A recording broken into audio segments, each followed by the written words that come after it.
Les dernières nouvelles de la presse sportive africaine et internationale sont à suivre en ce lundi 7 octobre 2024 sur Afrique Sport. Les amis, si c'est votre première fois de nous découvrir, n'hésitez surtout pas de vous y abonner, d'activer la cloche de notification pour ne rien rater autour de l'actualité justement de la presse sportive. Alors là actuellement, je vous donne cette information, les www.realdemadrid.com où vous pourrez retrouver toutes les informations liées à la Casablanca, realdemadrid.com. N'hésitez absolument pas. Alors nous tout de suite, la randonnée des journaux africains, on y va tout de suite avec le Maracana mondial Maramonde. Les www.229foot.com nous en parlent. Les Guépards du Bénin brillent à la Coupe du Monde de Maracana. Certes, ils chutent aux portes on va dire, de la grande finale. Ils n'arrivent pas à toucher le Graal. Malheureusement, défiés par cette formation, battus par cette formation de la Côte d'Ivoire. Mais avec des pleurs justement qu'on relève, les Maracaniers du Bénin ont enchanté le public lors de la première édition de la Coupe du Monde de Maracana menée par leur attaquant prolifique Afouda Sévérin, auteur de 8 buts. La sélection béninoise a réalisé un parcours exceptionnel avant de s'incliner en finale contre la Côte d'Ivoire. Bah oui, on rappelle également qu'ils avaient battu le Togo dans ce derby des pays frères, des pays voisins. 3 buts à 2 après tirs au but, 7 buts à 5 contre la Belgique. Ils les avaient éliminés. Malheureusement, le rêve de soulever le trophée s'est envolé en finale. Les éléphants ivoiriens ont pris le dessus sur les Béninois. 3 buts à 0 mettant ainsi fin à un terme de leur belle épopée dans cette campagne. Et donc ça fait quoi? 6 matchs joués, 3 victoires, 1 match nul, 2 défaites, 21 buts marqués et 15 buts encaissés. Afouda Sévérin a été le meilleur buteur du tournoi, tandis que l'équipe béninoise a enregistré la deuxième meilleure attaque dans cette compétition. Foot.tg également en parle. Élimination des éperviers du Togo maracanier, mais qui arrive quand même à arracher la 3e place face à cette formation du Canada qu'ils avaient déjà battu lors des quarts de finale. Et donc samedi, ils étaient opposés au Canada. Dimanche, pour le compte de la petite finale, les éperviers l'ont emporté 5 buts à 4 justement, et donc ce qui leur permet d'aller sur la marche du podium. Maracana toujours avec Maramonde. Nos confrères de Sport Culture News en parlent également. La Côte d'Ivoire s'adjuge le trophée. Les éléphants maracaniers de la Côte d'Ivoire remportent la première édition de la Coupe du Monde de Maracana organisée en terre ivoirienne. C'était ce dimanche 6 octobre 2024 en finale devant les Guépards maracaniers du Bénin. 3 buts à 0. Démarré le 27 octobre dernier, la première édition de cette compétition justement a connu son épilogue dimanche dernier avec ce sacre des Ivoiriens. L'équipe sportive, nous sommes toujours au Togo. Cannes 2025 qualif, écho des éperviers en Tunisie. Les éperviers ont démarré ce dimanche les préparatifs pour affronter l'Algérie le 10 octobre prochain dans le cadre de la 3e journée des éliminatoires de la CAN 2025. Et donc tout le monde est bien présent, hein, Roleté Benjamin, Kloukbo Kokou, qui sont les locaux. On rejoint le groupe, bah oui, tout comme Agbozo Kloussé, Roger Arolou et Ouattara Moutalabou. Et donc ça est avec ces 25 joueurs, ou bien ces 5 joueurs déjà sur place, que le sélectionneur national Nibombe Daré a animé ce dimanche une première séance d'entraînement basée sur l'optimisation de leurs conditions physiques. Et lui, ces propos ont été repris par nos confrères de DZ Foot, et qui disent que le Togo, Algérie-Togo, Nibombe dit ceci: on cherche les 6 points sur les 2 matchs. L'objectif est de jouer notre chance à fond sur les 2 confrontations. On joue pour gagner, oui. Et donc les Fennecs sont avertis. Je ne suis pas vraiment inquiet. Déjà sur le match contre le Libéria, quand on a perdu Boateng et Romao, on a compassé avec Akwesson et Bessiré. Il y a toujours des ajustements à faire. Après, je peux être inquiet parce que ça perturbe la stabilité de l'équipe. J'aimerais bien jouer avec les mêmes joueurs à chaque fois pour avoir une sérénité au niveau de la cohésion et de la relation avec les joueurs, mais on n'a pas cette opportunité par rapport au dernier regroupement. Mais nous allons croiser les doigts pour que la situation évolue favorablement pour nous dans les mois à venir, a-t-il déclaré. Alors nous allons au Gabon parler de sélection également. Le sportif en parle, l'information juste et vérifiée, et ils nous disent Panthère, des retours fiables. Bah oui, il y a eu 2 absents de taille, Mario Lemina et Dima Levina, qui reviennent maintenant dans le groupe de Thierry Mouyouma, qui fait forte sensation aussi, certes, qui a été battu 4 buts à 1 par le Maroc. On pense notamment au milieu de terrain Mario Lemina, dont le volume de jeu et l'impact physique auraient grandement bénéficié aux Panthères du Gabon lors de la défaite d'Agadir 4-1 contre le Maroc. Il en va de même pour l'attaquant Dima Levina, souvent déterminant dans les transitions assez rapides. Donc ces deux joueurs devraient sans doute apporter davantage de mobilité et de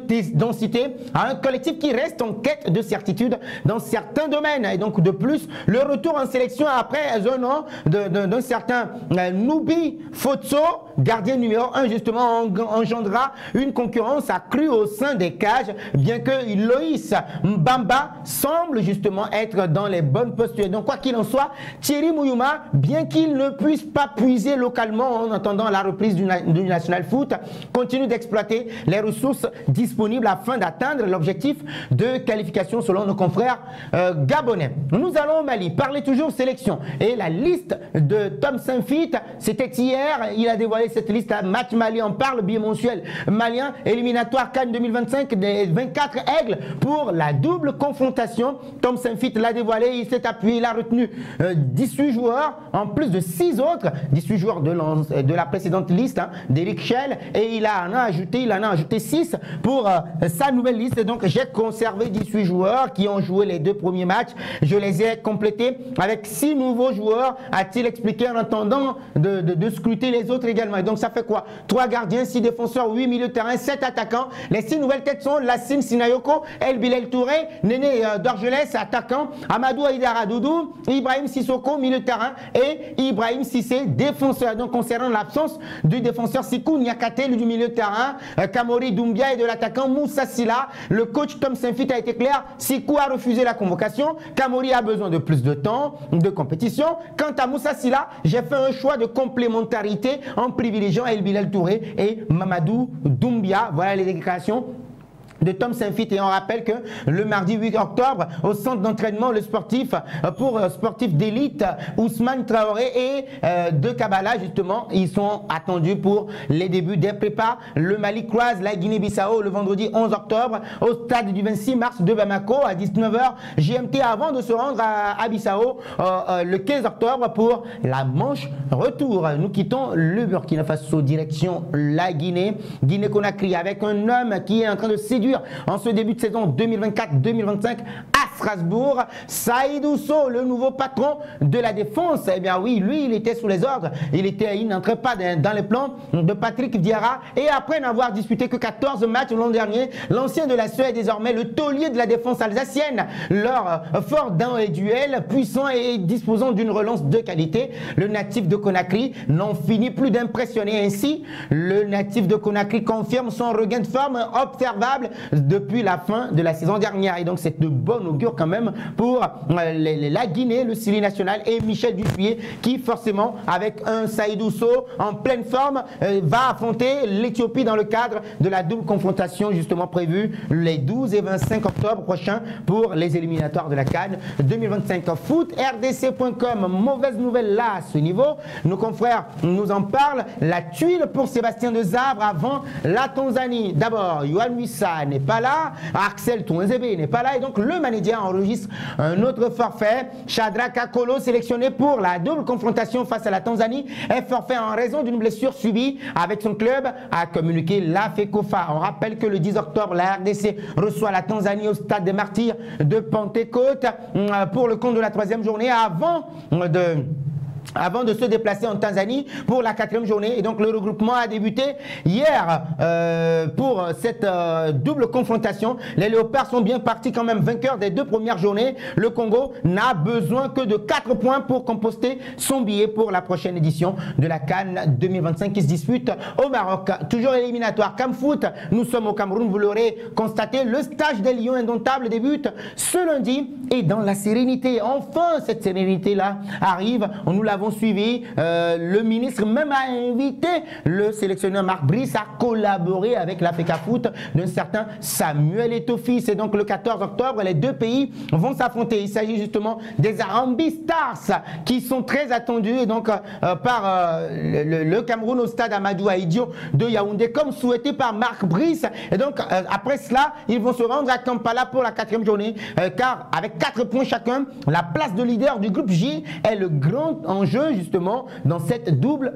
confrontation. Alors, direction les journaux transalpins avec le Corriere dello Sport et la Juventus de Turin qui a été mise en échec à domicile par cette formation de Cagliari. On en parle à la une. Thiago perd des points à domicile pour Dusan Vlahovic. Non basta, il n'aura pas du tout suffi dans cette rencontre et donc Thiago enregistre encore un 4e match nul au cours de cette saison. I Romanista crie au scandale avec un penalty qui devait être signé dans les derniers, sifflé dans les derniers instants. Malheureusement, l'arbitre n'a pas voulu donner ce penalty là aux Romains qui en veulent un tout petit peu à l'arbitrage. Malheureusement, ce sera un match nul, un but partout en déplacement à l'AC Monza. Et donc oui, cette formation, voilà, malgré l'ouverture du score d'Artem Dovbyk, évite ou bien n'arrivera pas à progresser dans le classement. Tout un sport à sa une également parle du match nul de la Juventus de Turin. Vlahovic non basta. Vlahovic n'aura pas suffi, un but partout face à la formation de Cagliari. La Gazzetta dello Sport, on rappelle que c'était à la Juventus Stadium. L'Inter, Conte, arriviamo. Conte est en train de revenir au top du championnat avec justement la place de leader. On rappelle que la Juventus est, non pas la Juventus, mais plutôt, plutôt la Juventus est à 3 points des Napolitains. Indietro tutta, oui, ça n'aura pas suffi également pour le Milan AC qui est en dedans. D'abord, le capitaine Théo Hernandez qui provoque un penalty sauvé par Mike Maignan, Magic Mike Maignan. Ensuite, lui-même qui va obtenir un penalty, il le rate, stoppé par, oui, un revenant. Oui, David De Gea, l'ancien de Manchester United, qui stoppe ce penalty. Lui également qui va stopper un autre penalty d'un certain Tammy Abraham. Théo Hernandez ne s'arrête pas là, hein, les amis. Il va provoquer l'arbitre à la fin du match et lui dire ce qu'il pensait de sa prestation. L'arbitre lui sort un carton rouge. Bah oui, voilà un joueur qui va retrouver l'équipe de France après cette prestation ô combien désolante.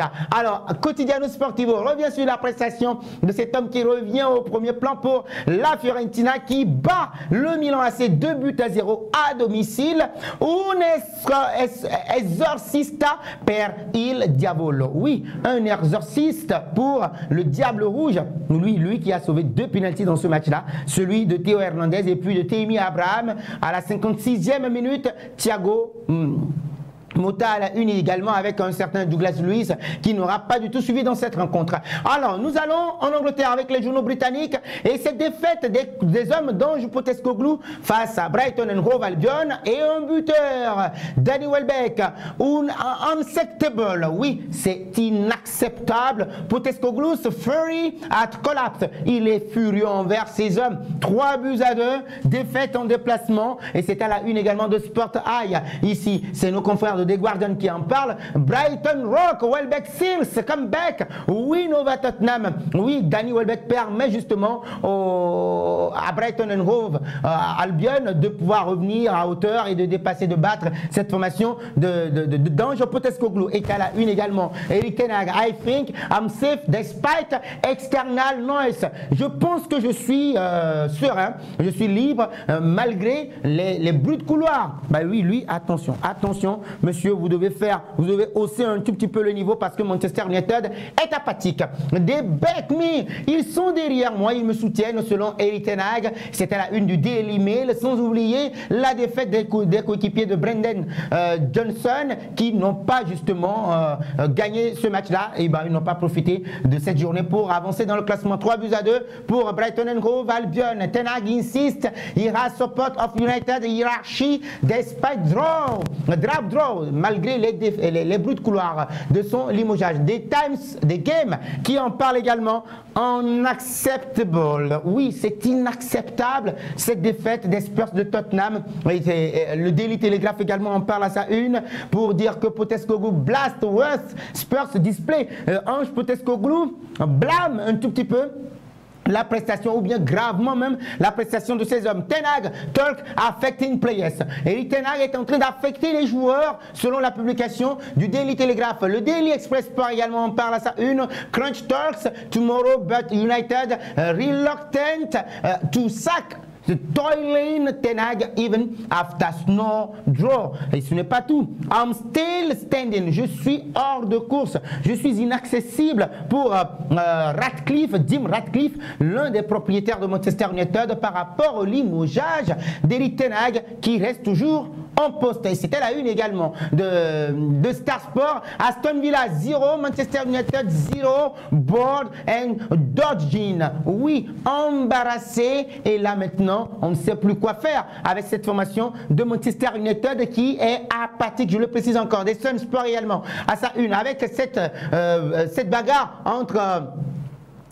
Nicolas Jackson et un autre joueur de Nottingham Forest dans ce match là où ils ont réussi quand même à égaliser. Jackson slap Sturm in rock. Il a giflé Sturm en désordre, dit-on à la une de The Sun Sport également. Fight Clubs, oui, pour dire que les clubs se sont battus, ou bien les joueurs se sont battus dans cette rencontre là. Le Mirror Sport également relaie l'information. Enzo backs Fight Club. Enzo ne soutient pas du tout voilà, les scènes, ces scènes-là qu'ils ont offertes la dernière fois en championnat. Eric Ten Hag également toujours à la une de Mirror Sport, sans oublier la défaite des Spurs de Tottenham. Ce qui va nous amener en France avec la défaite en miniature en tout cas. Hein, le Paris Saint-Germain qui réussit quand même à égaliser, mais ne rassure pas. L'équipe à sa une, on parle. L'équipe de Luis Enrique, pas du tout compris. On n'a pas compris. 5 jours après la défaite contre Arsenal, 0 but contre 2, un PSG à 2 visages doit se contenter du nul à Nice. Monaco est seul en tête de la Ligue 1 française. Le Figaro Sport également, ça en parle et relaie la belle prestation de Dante.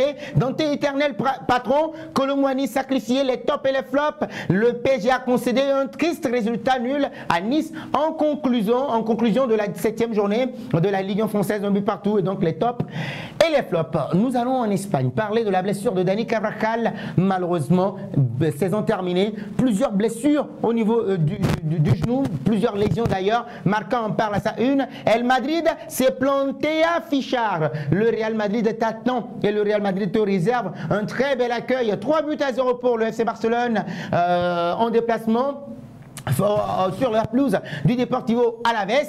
As également à sa une revient sur la blessure de Dani Carvajal qui a été prolongée malgré sa blessure d'une saison supplémentaire par Don Carlo Ancelotti, que dis-je, par Don Florentino Pérez. 2026, El Madrid te espera. Le Real Madrid t'espère, avec le sourire justement de Dani Carvajal qui donne de ses nouvelles, plusieurs lésions au niveau de son genou. Et bien oui, Sport revient sur le triplé de ce monsieur, monsieur Liga, meilleur buteur de la Liga, Van der Waal, Lewandowski, monsieur buteur, 3-0, triplé pour lui, triplé également à la une du Mundo Deportivo, Super Lewy, hat-trick pour Robert Lewandowski, le super Robert Lewandowski est à la une du Quotidiano Sportivo, que dis-je, de l'Esportivo, la ley del 9, la loi du numéro 9.